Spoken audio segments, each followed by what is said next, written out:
বাড়ি বাড়ি ধুম পড়ে বানাই শীতের পিঠা ভারী মজা খেতে ভীষণ মিঠা। খেজুরি পিঠা, সেমাই পিঠা, আরও পিঠা পুলি। শীতের পিঠার আসল মজা যদি হয় ক্ষীর পুলি। প্রচুর শীতে শুরু হয় হাত পা কাঁপা কাঁপা, তখন খেতে ভালো লাগে নারিকেলের পিঠা ভাপা। ঠিক বলেছি কিনা বন্ধুরা, বলো তো? আচ্ছা বন্ধুরা, আজকে আমি তৈরি করতে চলেছি শীতকালের সে চিতই পিঠা। আমার চিতই পিঠাটা খুবই ভালো হয় আমার হাতের। আমার বর কিন্তু ভীষণ পছন্দ করে, আমার ছেলে মেয়েও পছন্দ করে। তাই তো শীত আসতে না আসতেই আমি একদম পিঠার আয়োজন শুরু করে দিয়েছি। আর এখানে আমি কিন্তু আতপ চালটা ভালোভাবে ধুয়ে এখানে জল দিয়ে প্রায় 30 মিনিটের মতো রেখে দিয়েছিলাম। এখন আমি সেই চালটাকে একটা মিক্সিতে দিয়ে এটা পেস্ট তৈরি করে নেব। এরকম করে তৈরি করলে না আমার পিঠাগুলো খুবই সুন্দর হয়। দেখতে পাচ্ছ আমি চালটা কিন্তু প্রায় 30 মিনিটের মতো ভিজিয়ে রেখেছিলাম, কভার করে রেখে দিয়েছিলাম। আর মিক্সিতে অল্প পরিমাণ জল দিয়ে আমি একটা পেস্ট তৈরি করে নেব। দেখতেই পাচ্ছ তোমরা, চাইলে তোমরা জলটা কিন্তু কুসুম গরম জলও দিতে পারো। এই তো দেখতেই পাচ্ছ, দেখতে দেখতেই কিন্তু আমার সবগুলো যে চালের গুঁড়ি করেছিলাম, চালটা ভিজিয়ে রেখেছিলাম, সবটাই আমি এভাবে করে পেস্ট তৈরি করে নেব। এখন একটা বোলের মধ্যে এটা ট্রান্সফার করে নেব। খুব সুন্দরভাবে কিন্তু ব্ল্যান্ড হয়ে গেছে, দেখতেই পাচ্ছ। এখন কিন্তু খুব অনেকটাই থিকনেস আছে। এটা কিন্তু আমাকে পরবর্তীতে জল দিয়ে একদম পাতলা করে তৈরি করে নিতে হবে। পাতলা বলতে যেরকমটা পিঠা তৈরি করার জন্য করা হয় সেরকমটা পাতলাই আমি করে নেব। একদম পাতলাও হবে না, আবার একদম থিকও থাকবে না। দেখতে পাচ্ছ একটা বোলের মধ্যে এখন আমি সবটাই নিয়ে নেব। আর এখানে কিন্তু আমি অলরেডি কুসুম গরম জল বসিয়ে দিয়েছি, কারণ এখানে আমি কোনো রকম ঠান্ডা জল দেবো না। কুসুম গরম জলটা দিলে কিন্তু পিঠাগুলো খুবই ভালো হয়, ফুলে একদম ডাবল হয়ে যাবে, বুঝতেই পেরেছো? আর এই তো আমি পরিমাণ মতো নুনটা দিয়ে দিলাম। নুনটা দিয়ে কিন্তু খুব ভালোভাবে মিক্স করে নিতে হবে, যাতে নুনটা খুব সুন্দরভাবে মিক্স হয়ে যায়।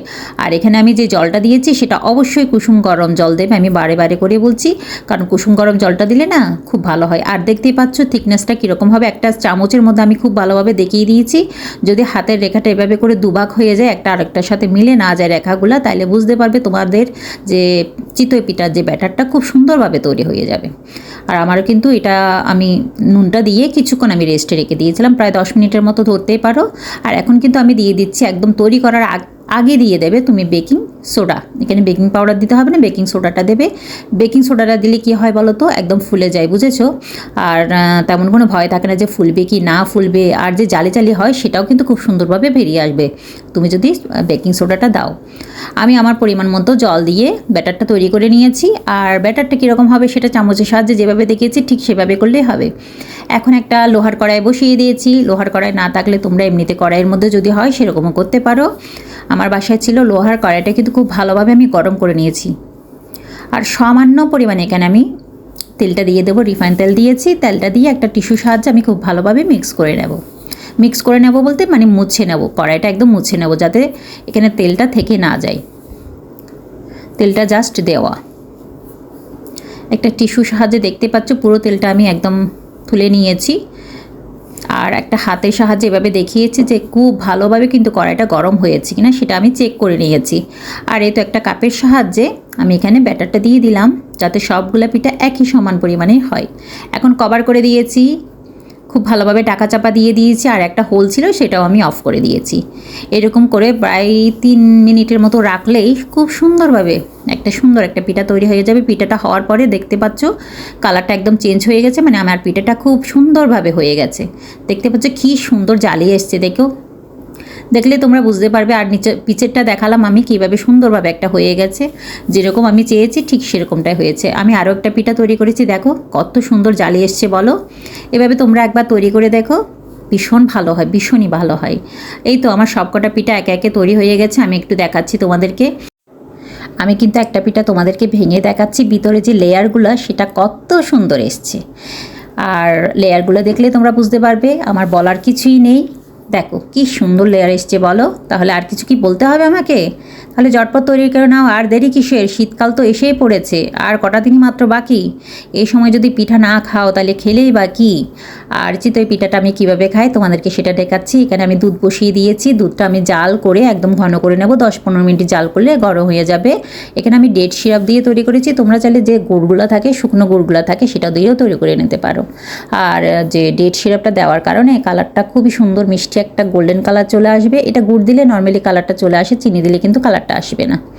তো আমার যে কোনো রকমের পিঠা হোক সেটা কিন্তু আমার গুড় দিয়ে খেতে ভীষণ ভালো লাগে। তোমরা চাইলে খেজুরের গুড় বলো বা তোমার আখের গুড় বলো, যে কোনো রকমের গুড় মেল্ট করে সেটা দিয়েও কিন্তু চিতই পিঠাটা খেতে পারো। আমার কিন্তু দুধের সাথে খেতে, সারা রাত ভিজিয়ে রাখবো দুধের মধ্যে, সেই পিঠাটা খেতে, চিতই পিঠাটা আমার ভীষণ ভালো লাগে। এমনিতেও খেতে ভালো লাগে, আমি এক এক সময় এক এক রকমভাবে খাই। এবার ভাবলাম একটু এভাবে করে খেয়ে দেখি।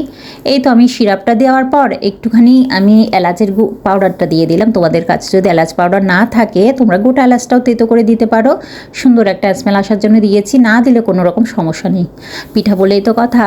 আর এই তো সিরাপটা দেওয়ার পর, এলাচ গুঁড়োটা দেওয়ার পর আমি 10 থেকে 15 মিনিট আরও জাল করে নিলাম, তখন দুধটা আরও বেশি ঘন হয়ে আসবে। তারপর উপর থেকে আমি পিঠাগুলো একে একে বসিয়ে দেবো। কীভাবে তৈরি করছি সেটা তোমরা স্ক্রিনে দেখলেই বুঝতে পারবে। অলরেডি আমি পিঠাগুলো দিয়ে দিয়েছি, তো দিয়ে আমি 10 থেকে 15 মিনিটের মতো এভাবে যখন বলক চলে আসবে তখন আমি কিন্তু বন্ধ করে দেবো চুলার ফ্লেমটা, আর পুরো রাত এভাবে রেখে দেবো। পরের দিন সকালবেলা এটা দিয়ে আমরা টিফিন করে নেব। শীতে যদি এরকম পিঠাফুলির আমেজ না থাকে, আনন্দ না থাকে, খাওয়ার সে আনন্দটা না পাই, তাহলে খেলামটা ভেবে কী বলো তো? বাঙালি হয়ে যদি পিঠাই না বা খেলাম তাহলে কি হলো আর বলো। এই তো দেখতেই পাচ্ছ আমার কিন্তু চুলার ফ্লেমটা আমি অলরেডি অফ করে দিয়েছি। এটা সারা রাত রেখে দেবো, আর সকালবেলা ফুলে এটা একদম বালসের মতো টইটুম্বুর হয়ে যাবে। তাহলে কে কে এই চিতই পিঠা খেতে ভালোবাসো আর আমার মতো দুধের সাথে ভিজিয়ে ভালোবাসো অবশ্যই জানাবে। বাই।